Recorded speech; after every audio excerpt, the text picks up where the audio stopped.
Sejam muito bem-vindas e muito bem-vindos ao Light Talks, o podcast da agência Lighthouse, onde a gente vai falar sobre marketing, inovação, tendência e negócios, para você estar aplicando tanto na parte estratégica, tática e operacional. Hoje a gente está com um tema super relevante, que é a inovação e gestão, como a prática da indústria influencia negócios tradicionais. Eu estou com uma convidada extremamente especial, que domina muito o assunto e tenho certeza que vai dar uma verdadeira aula para quem está ouvindo hoje a gente aqui.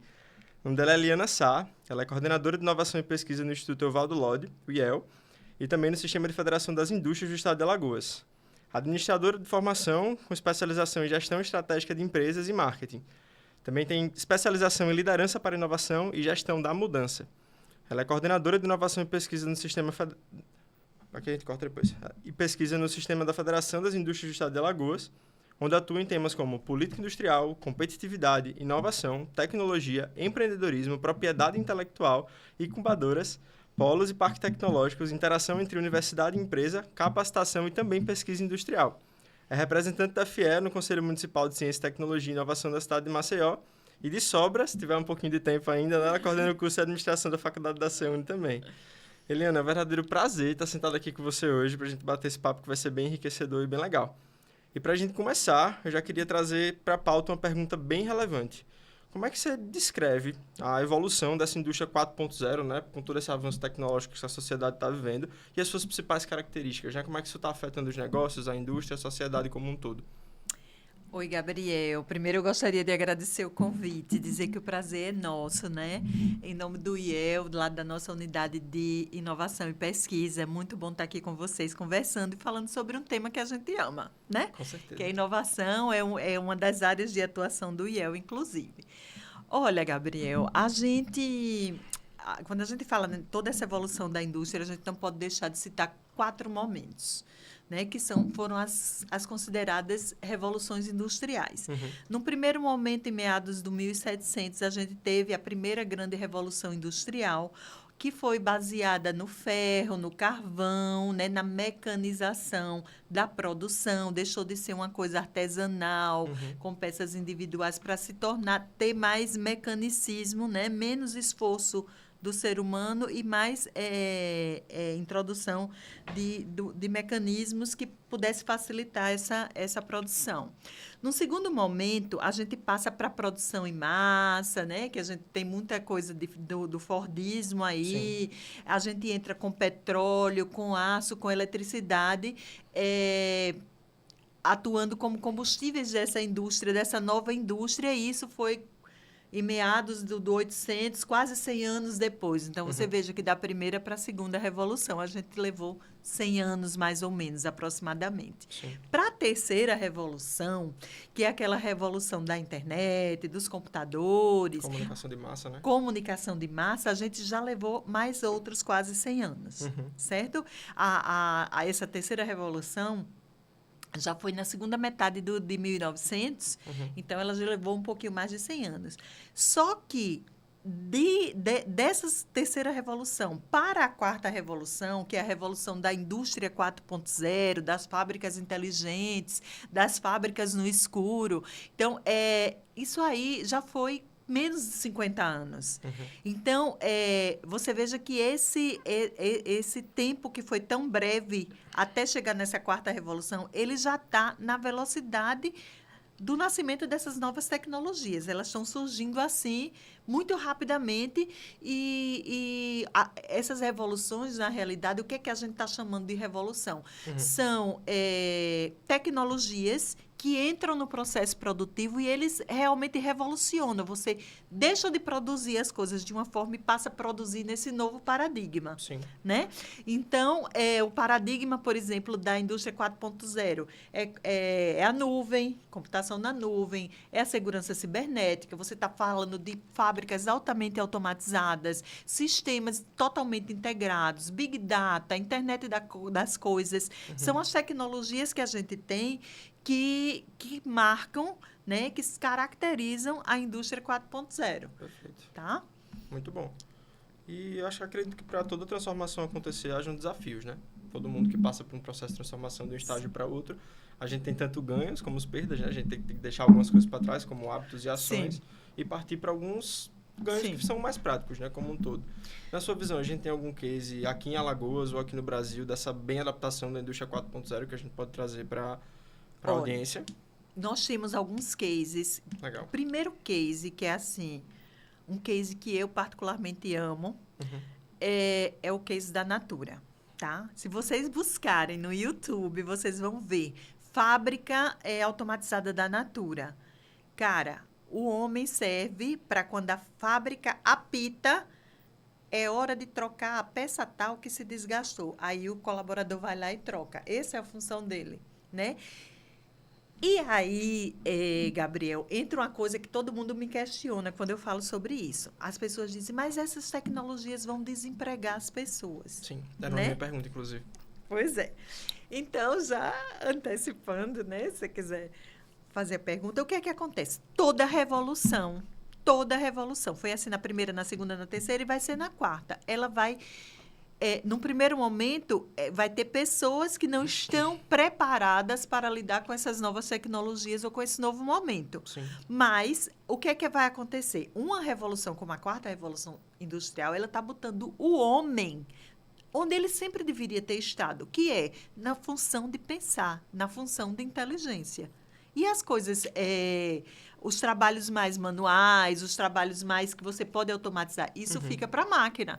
Então, no primeiro momento, o que é que vai acontecer? A gente vai precisar capacitar pessoas para essa nova realidade, para saber lidar com as novas tecnologias e então o homem poder estar no lugar que tem que ser o lugar dele, que é o lugar de pensar. Perfeito. Né? Então, eu sei que ela pode causar desemprego e tudo. Não acredito no desemprego em massa. Acredito, inclusive, que vai ser menos problemático do que o que a gente imaginava, porque já tem toda uma geração de pessoas que agora está entrando no mercado de trabalho que já nasceu Nessa nova realidade. na né? nova realidade, Sim. entendeu? Que é o que a gente chama de... Eles são nativos digitais. Não é como eu, por exemplo, sua mãe, as pessoas né, da minha De idade, outra mais ou geração. menos. Quando a gente nasceu, não existia computador, não existia internet, não existia nada disso. Nós somos migrantes digitais.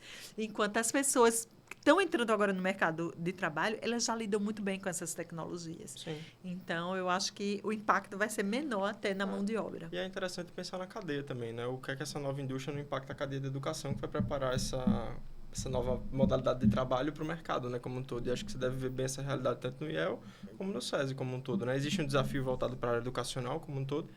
Existe um desafio muito grande, né? No nosso sistema, por exemplo, nas escolas SESI e Senai, hoje nós já temos escolas de excelência e escolas de referência, né? Com a utilização dos laboratórios que eles chamam de maker, mais prática, né? Onde você está ali mexendo. Hoje o Brasil foi campeão e vice-campeão mundial de robótica na Olimpíada. Essa semana apareceu a notícia.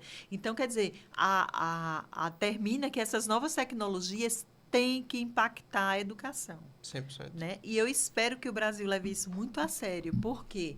Porque você não consegue inovar de uma forma mais radical se você não tiver uma base de conhecimento que vem da educação. Sim. Né? É a ciência. Quando você não gera conhecimento novo, você vai inovar como? Nunca. Você vai pegar o conhecimento que já existe na Europa, né, nos países do norte, e se apropriar dele e gerar aquela, vamos dizer, aquela inovação incremental. Mas a inovação mesmo disruptiva, ela vem quando é gerado conhecimento novo. E isso vem da educação. 100%. E acho que também nessa mesma linha precisa haver um diálogo muito constante, né? A indústria com o sistema educacional, né? Deve ser um baita desafio. Porque se alinha a expectativa de mercado com o que vai ser ensinado, você tem que estar sempre praticamente na mesma régua, né? Tem. Nos outros mercados mais tradicionais, a gente não vê tanto isso acontecer. Digo até por questão de marketing e administração, né? As boas práticas, elas acontecem primeiro no negócio para depois vir para a academia como um todo. Mas acredito que na indústria seja um pouco diferente, né? Sim. Na indústria, a gente está muito atento, né? Foi, não foi, nós estamos produzindo... em termos de sistema, Confederação Nacional da Indústria, sistema indústria como um todo, materiais que são referências, inclusive para as engenharias, por exemplo, que é uma área que a indústria solicita muito. Então, a gente já fez propostas de mudanças de currículo, do que pode ser feito nas engenharias para que aproxime esse currículo da demanda das empresas, da demanda do mercado. Perfeito. Né? Muito bom. A gente está falando muito de inovação na indústria e esse cruzamento, né, com a parte de educação e o que o mercado precisa e esse crossover como um todo, né? Tem lições que a gente pode aprender dessas iniciativas com relação da indústria versus negócio versus educação? Ou o que é que todo esse diálogo, o que é que tudo isso tem fomentando? Quais são as boas práticas que estão acontecendo? As lições que o mercado já está conseguindo absorver disso tudo? Olha, a gente costuma dizer que a inovação, ela nasce na indústria. Por quê? Porque Frase forte. a inovação, ela nasce na indústria. Por quê? Porque a inovação, você pode gerar uma série de coisas novas, mas enquanto ela não vai para o mercado, ela não é necessária, útil ou consumida por alguém, ela não é inovação. E quem justamente produz em massa e joga no mercado é a indústria, 100%. beleza? Aí a gente tem todas essas novas tecnologias, né? Que a indústria se apropriou dela, tanto é que você vê a indústria 4.0, embasada em 9 pilares de tecnologia. Mas a gente tem setores como comércio, como serviços, que eles estão totalmente adequados e se apropriando dessas tecnologias, né? Então, por exemplo, na parte de logística, o serviço de logística, você tem que ter tudo isso muito automatizado, muito, né, através, por exemplo, muito controlado, você tem que estar lá, em termos de gestão, com tudo visualizando nos seus BIs ali, para onde é que está indo tal carro, onde é que está chegando, o que é que eu vou mandar para onde. Por exemplo, nos serviços de delivery, que ficaram extremamente necessários, principalmente a partir da pandemia. Né? Então, o lidar com o cliente da forma digital. Então, tudo isso são tecnologias que o comércio e o serviço já estão se apropriando, mesmo a gente dizendo que elas nascem na indústria, né? Mas elas terminam migrando para todo tipo de negócio. E, mais importante, Gabriel, as pequenas empresas não precisam temer, porque a tecnologia, a gente costuma dizer que você precisa fazer um planejamento para saber qual é a tecnologia que mais se adequa à sua necessidade, né? Para a gente não estar comprando coisas que a gente não vai utilizar. Com certeza. E você tem que fazer um planejamento até de desembolso financeiro, de investimento, para saber, olha, o que é que eu vou comprar primeiro, o que é que é mais útil, ou às vezes acontece, por exemplo, até na indústria mesmo. Eu tenho um processo que tem primeira atividade, segunda atividade, terceira atividade. Eu boto uma super máquina na terceira atividade e quando a primeira e a segunda não conseguem me entregar volume para eu jogar na terceira super máquina. Sim. Então, a gente tem que fazer todo esse planejamento com todo cuidado. Por quê? Porque a transformação digital, as novas tecnologias e todas essas coisas que estão surgindo, elas conseguem se adaptar para o tamanho da empresa, para a necessidade da empresa e para o bolso da empresa também. Perfeito. Então, e com relação à inovação, por exemplo, a gente hoje trabalha com um conceito bem amplo de inovação, Sim. que pode ser inovação para a Lighthouse, por exemplo, pode ser inovação para o IEL, não precisa ser uma inovação a nível mundial, nem a nível de Brasil, em nível de Brasil. Então, às vezes a gente chega numa empresa, nas consultorias, e a gente percebe que até uma mudança de layout na produção lá no chão de fábrica, ele impacta em um ganho incremental. Um ganho incremental, exatamente. Muito Você usou bom. a palavra certíssima. 100%. A gente tem uma prática bem interessante, principalmente na parte de marketing, que a gente desdobra para o negócio também. Muitas empresas procuram a gente pensando muito na tática, que é como a gente vai, o que é que a gente vai fazer. Só que elas não têm respostas estratégicas antes respondidas, são objetivos de negócio. Elas não têm mapeado o que é que aquele desdobramento daquele objetivo ele vai ser desdobrado para a tática para depois ir para a operação. Então, não tem muita clareza das ações.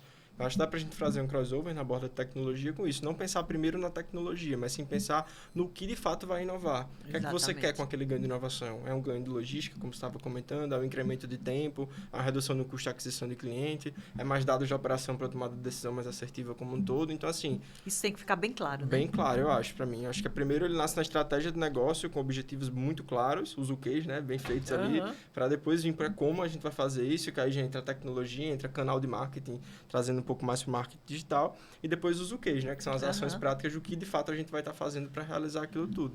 Então, acho que esse crossover ele é bem válido e ele é bem rico também. Sim. Show de bola. Você falou, essa frase para mim foi bem marcante e impactante, que a inovação ela começa na indústria. E nesse desdobramento de indústria para negócios, aspas, um pouco mais tradicionais, vamos botar comércio e serviço como um todo. Como é que você enxerga esse crossover? Você acha que já existe um diálogo da indústria ou ele está muito a par da academia ou a par de mais consultorias e afins? Ou você acha que esses outros serviços mais tradicionais, eles já respiram toda essa inovação? Ou é a conta-gotas, na sua opinião? Tanto acadêmica como de dentro da parte de consultoria, né? De inovação. Então, a gente está começando a ter, tá, no ecossistema aqui de Alagoas, empresas fora daquele nicho das empresas de tecnologia, que estão um pouco concentradas ali em Jaraguá, o pessoal da CESPRO, o pessoal do Polo, a gente já começa a ver e perceber que alguns empresários já conseguem perceber a importância da inovação, né? Mas ainda é assim... mais de 10 anos no processo de sensibilização dessas empresas para que elas percebam que ou ela inova ou ela está fora do mercado. Sim. Não tem muita opção. Por quê? Porque hoje a gente vive num mundo globalizado, né? Já há muito tempo estamos num mundo globalizado. Só que ele é globalizado e ele é veloz. Você hoje está aqui, Gabriel, você dá um clique no seu computador e você compra uma coisa da China, uma coisa da Austrália, uma coisa do Canadá. Que chega em 3 dias. E chega em 3 dias, às vezes muito mais rápido do que aquilo que você traz de São Paulo. Verdade. Né? Então, o que é que faz você comprar da China, da Austrália, do Canadá ou de São Paulo? Ele tem que ter alguma coisa muito legal que os outros não têm, ou ele tem que ter um preço muito mais legal do que os outros que são iguais a ele. Sim. Né? Então, a inovação, quando você inova, você pode trabalhar, por exemplo, com inovação de processo, redução de custo, para você poder manter um preço compatível com os seus concorrentes e ganhar mais do que os seus concorrentes, porque o seu custo está mais embaixo. Com certeza. Tá? Ou você vai se diferenciar colocando algum atributo no seu produto que o seu concorrente não tem. Perfeito. Né? E essa parte do colocar um atributo, dependendo do que for, você está no que a gente chama de oceano azul. Quando você insere uma coisa totalmente nova no mercado e o mercado aceita aquilo, amigo, tu pratica o preço que tu quer. Verdade. Entendeu? Sim. Então, é muito bom. E isso é quem é que te dá essas possibilidades? A inovação. Perfeito. É uma inovação no seu processo. É como eu disse a você, a gente tem casos aqui de uma mudança de layout que impactou totalmente na produtividade dos funcionários, como você pode falar de uma Apple da vida, de uma coisa grande, né? Disruptiva. Então, isso aí é um processo que se dá através da inovação. Perfeito. E acho que a inovação ela tem que nascer na liderança, né? Muitas vezes. Porque se não nascer na estratégia, como é que vai desdobrar para o tático operacional, né? Olha, você tocou num ponto que é maravilhoso, porque o primeiro ponto, aliás, o segundo, quando a gente vai fazer as consultorias de gestão da inovação, primeira coisa, a gente faz uma uniformização de linguagem para que todo mundo esteja na mesma página. Desde quando a gente fala estratégico, tático e operacional, estratégico, tático, mas até conceitual, todo mundo. Porque quando a gente forma um grupo de GGI, que a gente chama Grupo de Gestão da Inovação, a gente inclui pessoas de todos os setores da empresa. Tá? Então, e essas pessoas, elas precisam estar todas falando a mesma língua. Quando eu falo inovação, todo mundo tem que saber do que eu estou falando. Quando eu falo alguns conceitos, quando eu falo em gestão, quando eu falo em transformação digital, a gente faz esse alinhamento rapidinho, de uma forma lúdica e de uma forma que não precise ser maçante, porque é conceitual, mas é exemplos muito práticos que a gente usa. E, na sequência, a segunda coisa que a gente faz é a estratégia. A gente trabalha. Ou a gente cria ou a gente revisita a estratégia da empresa, inserindo a inovação na estratégia. Perfeito. Por quê? Porque uma empresa ela não vai simplesmente decidir inovar se o líder máximo, a alta liderança, não entender que a inovação é importante. Sim. Ele é que é o exemplo, ele é que é a inspiração, ele é que é a pessoa que vai transformar a empresa numa empresa inovadora. Então, como você falou, a liderança é fundamental para esse processo. Então, a gente tem que fazer todo um trabalho de que ele entenda, né? A gente chama até, às vezes, de catequese, que o empresário entenda que a inovação não é uma opção. Sim. né? Então, a gente trabalha muito por aí também. 100%. Eu acho que a gente também tem um desafio geracional, né? Tem muitas gerações convivendo juntas. Acho que a gente nunca viveu isso a nível de sociedade como um todo. E deixo até um chamado aí para o pessoal da minha geração. Levem isso para as lideranças mais velhas. Não se escondam, né, dentro da empresa. Pratiquem o intraempreendedorismo também. É nosso papel, muitas vezes, provocar. Como a gente, enquanto agência, tem um papel ativo de provocar, né? A mudança de marketing, de marca como um todo. A pessoal interno que está mais voltado para a borda, tanto operacional como tática, precisa também dar luz à liderança, né? Um caminho de mão dupla. A liderança, ela não sabe tudo, né? A gente já passou daquela fase de o líder tem todas as respostas, né? Acho que a boa liderança hoje, ela faz as melhores perguntas, né? E não necessariamente tem as melhores respostas na mesa e extrai isso da equipe como um todo, né? E isso até já é um processo de inovação, né? Acho que muitas vezes a gente pensa que inovação, ela está sempre ligada a uma tecnologia, um cloud, algo nesse sentido de IoT, mas não necessariamente, né? Até puxando um pouco para um pouco sardinha para Lighthouse, né, como um todo, às vezes inovação pode estar na marca. Às vezes você faz uma SWOT e vê ali que o mercado está bem estratificado, tem baixa diferenciação, uma marca começa a investir um pouco mais em valores, em estratégia de comunicação, se diferencia, ela entra no oceano azul de diferenciação e começa a aumentar o ticket médio. Exatamente. Então o branding começa a trazer retorno a nível de negócio. Isso também pode ser uma prática de inovação. Porque isso você é uma inovação. Antigamente, a gente tem o Manual de Oslo, que é um manual que os cientistas do mundo inteiro se reúnem e criam os conceitos relativos à inovação. Melhores práticas, etc. Antigamente, a gente dividia a inovação e uma das divisões era marketing. A inovação e marketing, que envolvia design, envolvia uma série de coisas. Hoje, hoje a gente só divide em duas áreas, que é produto e processo, e o marketing está dentro de processo. Sim. Né? Então, assim, claramente você pode inovar no marketing sem problema nenhum. 100%. Né? Agora, é importante, Gabriel, que quando a gente fala em organizações, em empresas, em lideranças, é importante que a empresa aprenda que para inovação, ela significa risco. Exato. Você começa com um processo de desenvolvimento de alguma coisa. De descoberta, né? De descoberta que você não sabe onde vai dar. A indústria farmacêutica, inclusive, ela é muito... É um exemplo maravilhoso disso, porque ela começa pesquisando uma cura para alguma coisa e no meio do caminho ela descobre que aquilo que ela está pesquisando não vai curar o Alzheimer, mas vai curar um câncer, por exemplo. Né? Ou não vai curar nada, ou não vai dar em nada. Então, assim, quando não dá em nada, no mínimo, você perdeu salários altíssimos de pesquisadores trabalhando naquilo, custo de laboratório. Então, tem um investimento ali que você fez e que não resultou em alguma coisa. Isso é risco. Obviamente, a gente vai arriscar toda a empresa num projeto? Não. A gente vai fazer riscos calculados. Perfeito. Mas é uma empresa que sabe controlar seus riscos, que permite o erro, que possibilita que os colaboradores deem ideias. Tudo isso é o ambiente necessário para que a empresa seja efetivamente inovadora. Né? Hoje, a gente não faz... quando a gente fala de inovação, de empresa que inova, a gente está falando de tudo. Ela tem que respirar a inovação. Né? E esse ambiente faz parte disso. É uma das características de empresas que podem mesmo trazer alguma inovação. 100%. E quando a gente fala de inovação, a gente está falando também de competitividade, né? Porque tudo isso que você está trazendo é para a gente não perder mercado para um concorrente, não vir uma nova tecnologia que a gente não está nem vendo no mercado externo de outro país e roubar mercado e acabar que outro surfe o oceano azul. Então, assim, acho que é até para a audiência que está ouvindo a gente tomar uma decisão de que se você quer sair na frente ou se você quer acompanhar quem está saindo, né? Então, assim, existem estratégias, né? Obviamente, a gente pode esperar que o nosso concorrente saia na frente, que ele erre primeiro, né? Para que depois a gente acelere um pouco mais as coisas. Nem sempre esse processo é ruim, né? Às vezes a gente pode ver o nosso concorrente errando para depois fazer a prática, mas, assim, tem uma prática interna que a gente gosta muito, principalmente voltada para a venda B2B e para mercados um pouco mais complexos, né? Que você consegue testar produtos e serviços de inovação dentro da tua base de clientes. Sim. Você, por exemplo, eu tenho uma cartela de clientes, quero desenvolver um novo produto. Esse produto ele pode ser o service ou pode ser consultoria e assessoria. O cliente que já confia em mim, ele é uma venda CAC 0, que a gente chama.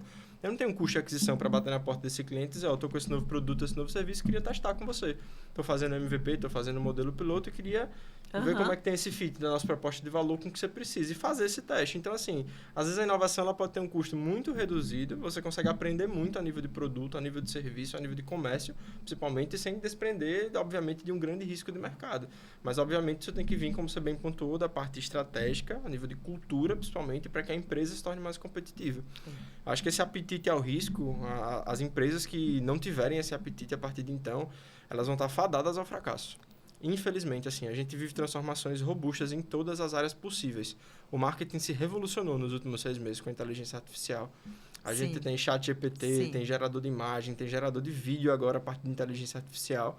A gente está no início de uma grande onda que, assim, vai revolucionar todo o mercado de comunicação. Então, cada vez mais é como você falou, o ser humano ele vai estar pautado lá no começo na parte de inteligência e decisão, filtragem e adaptação de tudo isso que vem para a IA, principalmente dos dados que são gerados já a nível digital, para que a gente tome decisões de negócio, né? É uma prática que a gente tem muito lá na agência, que é colocar o marketing na caixinha de negócio e não na caixinha de promoção. Muitos mercados, né, quando a gente entra, ou muitos clientes, quando a gente vai conversar, acham que o marketing só resolve a parte promocional. Mas às vezes eu tenho um problema de marca, às vezes eu tenho um problema de proposta de valor, às vezes eu tenho uma falta de clareza de um posicionamento estratégico, a gente precisa se aprofundar e a partir dali comunicar. Né? Então, comparando a inovação da questão do risco, né, eu acho que tem um crossover bem similar, assim, das práticas que o marketing precisa usar, do que a inovação precisa usar. E a cabeça que o empresário, a liderança, ela precisa ter em ambos os processos, né, como um todo, né? Sim, é fundamental essa questão que você está dizendo. O marketing eu acho que ele já é naturalmente um lugar de grandes inovações, Verdade. Né? Então, assim, a criatividade e essa questão da estratégia que você levantou aí e que eu volto a reforçar. O que não está na minha estratégia não é importante. Então, se a gente não inserir a questão do mercado dentro da estratégia com o marketing, se a gente não inserir a questão da inovação dentro da estratégia, a gente não pode querer depois que as pessoas pratiquem isso. Totalmente. Não é? Porque quando você tem uma estratégia definida, se você trabalha com indicadores, com metas, com tudo isso, pedir que as pessoas se desviem do seu foco da meta que você tem que atingir para tratar de inovação ou para tratar de outras coisas, é complicado. É complexo. Por isso que a primeira coisa que a gente precisa fazer é ter esses temas dentro da estratégia da empresa. Senão, não é prioridade. Ele tem que ter estratégia, ele tem que ter as ações, os objetivos e recursos para isso. Marketing, inovação, todas essas são áreas que não podem mais ser negligenciadas, porque no mundo de hoje o marketing assumiu uma posição de importância que a gente está vendo aí é o que é, e a inovação muito mais. E todos dois, você veja como eles estão entrelaçados em proporcionar competitividade ao negócio. Com certeza. Né? A estratégia que prioriza a inovação, o marketing que pensa como isso vai chegar no mercado, né? Como a empresa vai se comunicar para dar competitividade e para fazer com que a empresa se sustente ao longo do tempo. Com certeza. Todas as caixinhas, né? De produto, de processo, de comunicação, para a construção de um posicionamento que proteja, de fato, o negócio, né? Exatamente. Às vezes a gente pega pessoas que não entendem muito o valor de uma marca, né? E quando você compra a marca, você está comprando uma confiança, né, nos finalmente. Então, isso dá até mais possibilidade de você inovar, porque se eu já tenho um público-alvo que consome uma marca, que confia na responsabilidade dela para a entrega de um produto ou serviço, eu vou ter uma baixa taxa de não adesão de um novo produto ou de um novo lançamento. Então, a marca ela começa a trazer retorno para o investimento dentro do processo também de inovação, sim, como um todo. É a confiança que ela gera no cliente. 100%. Né? E por isso que, às vezes, quando acontece algum problema com alguma marca, ela pode chegar até a falir com essa quebra de confiança, né? A gente fica sempre atento. Quando chega uma notícia, a marca tal está fazendo recall porque aconteceu tal problema, você já fica assim, já não quer mais comprar. Né? Então, assim, é bem importante isso sim também, Gabriel. Total. Deixa eu fazer uma pergunta, Eliana. Com relação a esse novo papel da liderança, né, disso tudo, quais, na sua opinião, são as competências centrais de um novo líder dentro desse processo como um todo? Porque, assim, a gente falou de possibilidade de risco, né? Finalmente, a gente falou de uma parte de uma cultura onde você tem que sair de ter todas as respostas para ter todas as perguntas. E quando a gente compara para 20 anos atrás, né, a nível da cadeira do que seria um executivo ou uma executiva de negócios, é um pouco diferente, né? Então, na sua visão, acho que a inovação, para mim, essa é uma opinião mais pessoal, ela não está só ligada, por exemplo, ao impacto do negócio, mas sim ao impacto de quem vai estar na frente das decisões desse negócio, né? Sim, também. A liderança, ela é exemplo e a equipe ajuda a realizar tudo isso, né? Uhum. Então, eu vejo assim, eu vejo que o líder, ele precisa inspirar, ele precisa... Tem uma frase que diz que liderar é despertar nas pessoas a vontade de ir junto, de fazer aquilo junto, né? Porque ela está engajada. Então, eu acho que, assim, um líder com propósito é importantíssimo, né? Um líder que tenha valores como ética, transparência, é importantíssimo. Um líder que esteja junto com a equipe, que chegue perto, eu acho que isso é fundamental também. E essa liderança que permita esse erro, né? Tem um papel também bastante importante. Aí a gente tem que ver algumas outras coisas que eu acho que são relevantes para uma empresa. É o foco no cliente, é você focar em solução, não focar no problema. Né? Então, uma outra coisa que eu acho que é um dos maiores problemas, se não o maior problema que a gente vê nos negócios hoje em dia, é a questão da comunicação. Né? Então, saber se comunicar e talvez aí o papel do marketing seja ainda mais importante, Sim. porque eu não falo nem só do marketing, a comunicação com o cliente externo, mas eu falo de endomarketing, eu falo de marketing interno, daquilo que você quer passar. Né? Então, aquele líder todo-poderoso que fazia e desfazia, que não olhava para os colaboradores, isso não existe mais. Né? O líder é aquele que está ali, misturado com todo, está junto com todo mundo. Né? Então, esse papel é fundamental. É bem interessante essa questão do papel do marketing nisso tudo também, porque comumente a gente sempre entra numa guerra, né? De setor interno de marketing ou agência. E o mercado ele não entende muito bem a diferença de ambos os agentes, né? A gente volta de novo a recapitular a questão do marketing não ser só comunicação, né? É praça, produto, preço e promoção. Sim. Então, se eu tenho um time de marketing interno que está analisando a minha praça, está cuidando do meu preço e está fazendo novos produtos, eu tenho uma agência que vai cuidar da parte promocional. Sim. Vai me dar o suporte do go-to-market, né? De como é que, de fato, eu vou adquirir ou defender uma posição dentro do mercado através de ou campanhas ou estratégias, ou estar brigando ali por performance, né? Seja na praça digital, seja no offline também. E acho que essa é uma visão também muito madura que a gente tem que ter para os dias de hoje, né? Que, na minha opinião, também já é uma prática de inovação. Porque eu acho que hoje não tem mais como falar de inovação sem falar de comunicação e produto, na minha opinião. Eu acho que a empresa que ela não consegue empacotar suas soluções muito bem e posicionar essa solução com valor para o cliente, ela vai estar perdendo mercado e perdendo competitividade. Isso é estratégia de marketing. Né?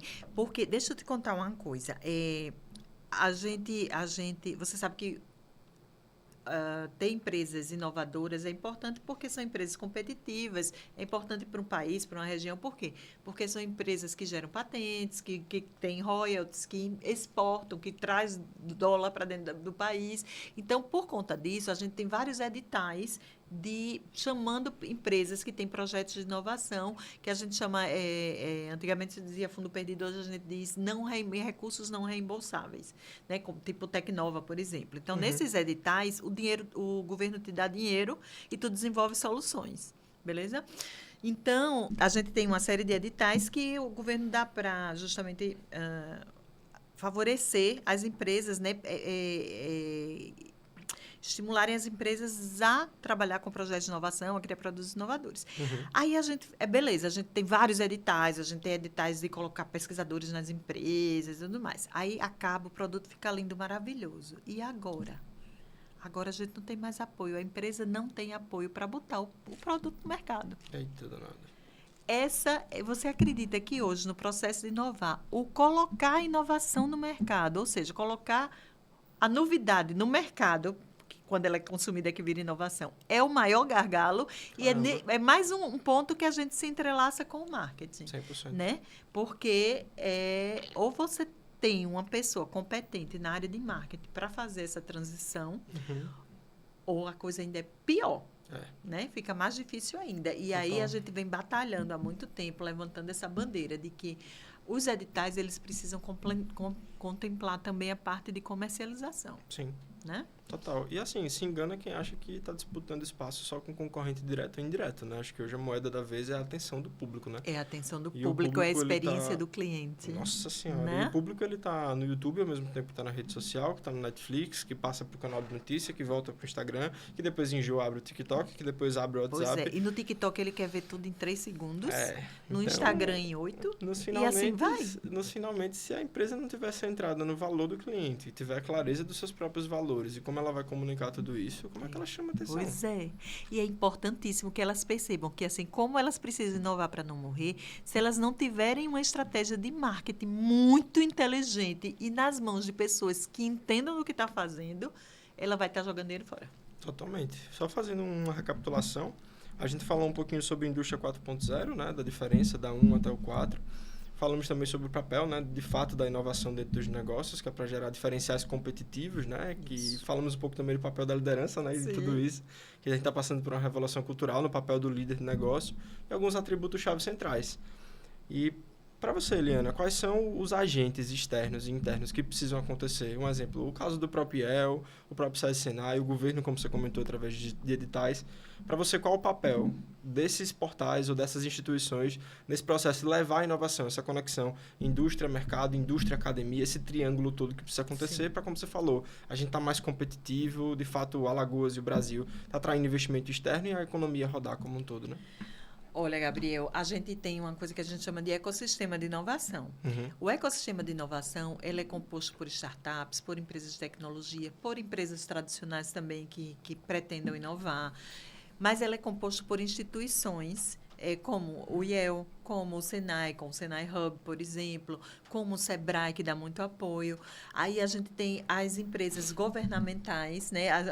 Se chama também Triple Hélice, que é o governo, a academia e o setor produtivo.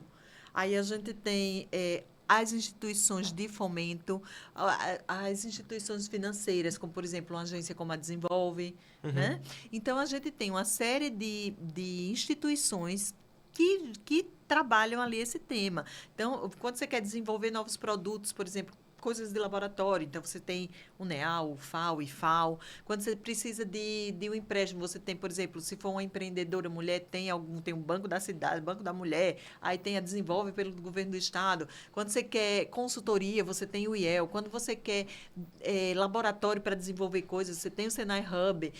Né? Então, e assim, quanto mais rico for esse ecossistema, mais condições de inovar a empresa tem e mais empresas inovadoras surgem dentro disso. Não é à toa que você tem regiões como o Vale do Silício, por exemplo, em que afloram muitas empresas que hoje são empresas referências mundiais. Por quê? Porque existia ali todo um investimento governamental, até no que você não vê, como, por exemplo, internet. Se não tivesse havido uma pesquisa financiada pelo governo para desenvolvimento de internet, talvez não existisse hoje um Vale do Silício, por exemplo. Enfim, são essas coisas que existem que favorecem ou não você ter empresas mais ou menos inovadoras. Com certeza. Tá? Aqui em Alagoas, a gente teve recentemente a criação da Secretaria de Tecnologia, né? Junto com o Polo de Jaraguá, que eu acho que foi um grande avanço, né? Eu acho. Tivemos alguns editais também, o Centelha como um todo, né? Acho que agora está indo para a terceira, para a segunda edição. Centelha, tá. E agora, no segundo semestre, tem um edital que ele paga mais do que o Centelha.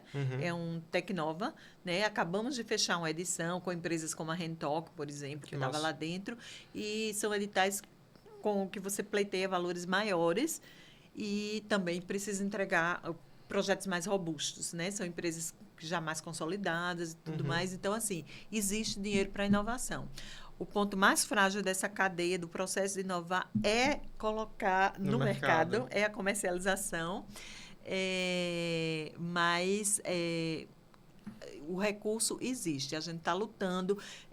Talvez no Tecnova, no Centelha, a gente já venha com algum pequeno recurso para apoiar a comercialização, mas ainda precisa de mais. Tá? Acho que nem que seja consultoria, né? Pelo menos para alinhar com o pessoal como é que eles vão lançar no mercado, porque tem diversas estratégias, né? Pode ser que seja uma startup, uma solução muito nova, que de fato não tem uma empresa por trás, como a gente estava comentando, né? De base de clientes e consumidores. E também pode ser que ela exista, né? Esse background por trás. Então, são lançamentos bem distintos e diferentes, né? Um com mais risco, que vai precisar de um pouco mais de investimento mesmo, né? Porque você difundir uma nova ideia, um novo produto, um novo serviço. Tem várias estratégias de você comparar um mercado com outro, né? Às vezes pegar, por exemplo, um serviço e colocar do lado de outro para que o público consiga assimilar, eita, isso aqui é parecido com isso. Então, meu processo de decisão vai ser similar a esse, assim, né? No subconsciente. Mas também tem a base de cliente que a gente estava conversando, né? Que pode ser aquela venda mais ou menos a CAC zero ali, né? Sim, e você falou naquele momento que você já está inovando, porque você está utilizando os seus clientes para testar os seus produtos. Isso é um dos princípios que a gente utiliza, por exemplo, quando a gente trabalha com design thinking, com metodologias ágeis, com os sprints. Olha, fiz a primeira etapa, valida com o cliente testa, o cliente experimenta, o cliente aprova, não aprova, volta, pivota, vamos ver o que é que está errado, enfim, você está já adotando na sua empresa esses princípios que com certeza vai lhe tornar uma empresa mais inovadora, mais competitiva. Total. E vai fazer o seu cliente se engajar. Teve um insight bem legal, eu tive recentemente agora em São Paulo e estava comparando, né? Sempre faço muito benchmark, né? Sim. Converso com outros gestores, tanto da área de marketing como da área de tecnologia principalmente. A gente está criando um cargo lá na agência, que é o gerente de operações. Sim. Ele é responsável por ouvir todas as áreas, desde o NPS até o NPS, para traduzir tudo isso em dados para que a gente tome decisões mais assertivas de produto, comunicação e projeto. Certo. Então, isso daí surgiu também do benchmark, da gente estar ouvindo o cliente, de prática de inovação, para que, no finalmente, a gente consiga ser mais competitivo, desde a entrega de processo de valor até, de fato, ao mercado como novos clientes, né, que vão estar chegando. Eliana, de forma prática, assim, estou querendo inovar, eu sei que o IEL tem a parte de consultoria e inovação, conta um pouco para a gente como é que funciona, como é que acontece, como não, quem são as empresas que podem estar buscando vocês, o que é de valor que elas podem adquirir do IEL também como um todo, o que é que isso tudo gera? Faz o pitch de vocês, por favor. Vou fazer o nosso pitch, então. Seguinte, Gabriel, no IEL nós temos algumas áreas de atuação, nós trabalhamos com carreira, por exemplo, então a gente trabalha com jovem aprendiz. Nossa. E trabalha com estágio, né? E eu costumo dizer que o jovem aprendiz, assim como o estagiário, eles são aqueles as pessoas que vão fazer a ponte entre o conhecimento e a empresa. A empresa entrega a eles a prática de trabalho e eles entregam à empresa o que está surgindo de novo na academia. Então, eu sou encantada por essa atividade, né? Aí a gente tem capacitação em gestão. Inclusive, a gente está agora com um curso de liderança de alta performance na praça para acontecer na próxima semana. Mas também temos líderes de chão de fábrica, a gente trabalha com uma série de temas e a gente tem a área específica de inovação e pesquisa. Show. Na pesquisa, a gente faz pesquisa de mercado, pesquisa de satisfação, pesquisa de concorrentes, tá? E que é justamente a pesquisa é fundamental para que você tenha a possibilidade de tomar uma decisão assertiva. Quando você chega ali com dados estatisticamente comprovados e diz assim, olha, a minha empresa produziu X, o pessoal do meu setor está produzindo Y, eu estou abaixo ou acima disso? Se eu estou abaixo, o que é que eu estou faltando para a minha empresa? Ou seja, a pesquisa ela dá ao empresário a condição de raciocinar e de criar estratégias de melhorar, de crescer e de se comparar com o setor, né? Ou mesmo de buscar, meu cliente está satisfeito, meu cliente não está satisfeito, onde é que estão meus concorrentes? Abro uma empresa aqui, nesse local, não abro, porque não abro? Então, tudo isso são pesquisas que a gente pode oferecer para as empresas. E, além disso, a gente trabalha com as consultorias, que é o nosso carro-chefe, que a gente faz de gestão da inovação, a gente faz transformação digital, a gente trabalha com projetos, por exemplo, quer submeter ao Tecnova, contrata o IEL e a gente faz o projeto para você. Inclusive, temos também o serviço de poder, às vezes, os empresários se enrolam na hora da prestação de contas, porque trabalhar com recurso que vem da FINEP, do governo federal, não é fácil de gerir, né? A gente faz esse processo também. E assim, estamos trabalhando vários temas. Lançamos agora um produto novo no mercado, que são os hackathons, são novos para nós, né? Já existe algumas empresas que fazem. E tem dado muito sucesso, porque a gente vem trabalhando as dores da empresa e colocando pessoas, às vezes só da empresa, às vezes a gente traz outras pessoas de fora da empresa para contribuir, colaborar e resolver, e criar soluções novas para aquelas dores que as empresas estão sentindo. Então, a gente vem fazendo isso. A Federação das Indústrias trabalha muito na representação do segmento industrial. Então, por exemplo, quando você falou aí, ela representa a federação no Conselho de Ciência e Tecnologia, mas eu tenho um colega que representa no Conselho da FAPEAL, a gente tem um colega que representa na UFAL, na Fundeps, que, enfim, aí a gente vai nesses conselhos, tanto porque a gente busca representar o setor industrial, mas também defender os interesses do setor industrial. Aquele diálogo, né, que eu estava comentando. Criar diálogo também, enfim. E é isso, a gente está ali abertos, né?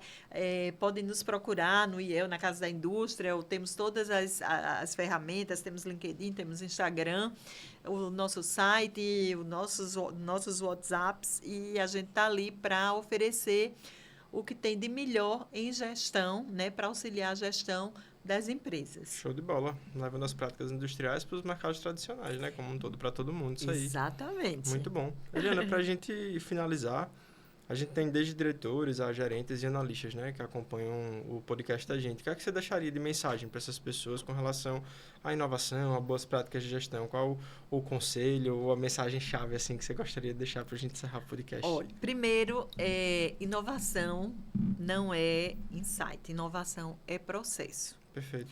Como todo processo, ele precisa ser gerido. Por isso que existe a gestão da inovação, que é o que a gente leva para as empresas. Então, é muito importante que as empresas tenham uma política de inovação definida, que ela tenha políticas de estímulo ao colaborador para que ele venha a ser mais inovador. Então, isso é fundamental. Então, para ser inovador, você precisa ter um processo de geração de inovação e esse processo precisa ser gerido. Tá? Depois, ou você inova ou você sai do mercado. Não é uma opção. Tá? Porque o seu concorrentezinho ali do lado vai botar uma coisinha diferente e vai levar todos os clientes para ele. Depois, existe...